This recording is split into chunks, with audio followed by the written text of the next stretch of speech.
what would be some of the suggestions you might have for the Biden administration, or a wish list, if you will, for the American business community?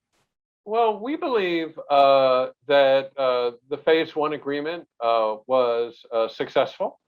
It produced market access improvements that have been very dramatic in the agricultural area, financial services, and I think good measurable gains in intellectual property right protection. And those are all very important areas.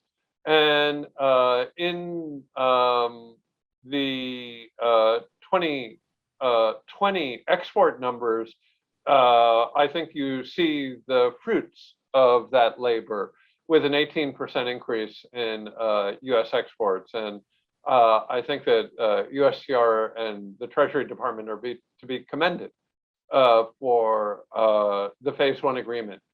Now, the Phase One agreement is a Phase One agreement, and negotiations were always intended to continue on the Phase Two, which was to consider the residual issues that were not covered under Phase One, including cyber, including state-owned enterprises, including subsidies, and perhaps most important, technology policy.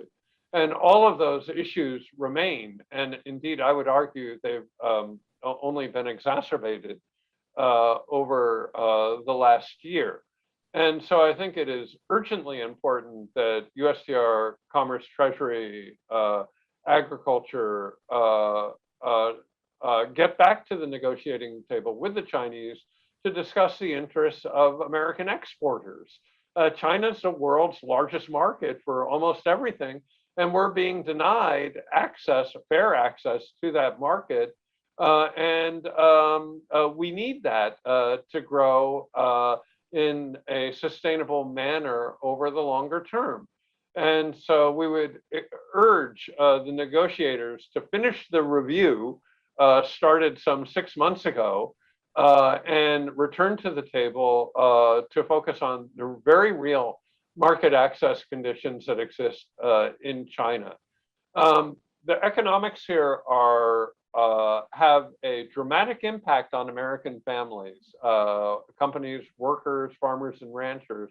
And we're hopeful for a pragmatic, constructive approach to the issues that are constraining our growth, and that they will be resolved in a manner that the American economy benefits. And a Cold War really doesn't help there. While there are national security concerns, let's keep them in the proper perspective and allow the rest of the trade community to benefit from market principles, please.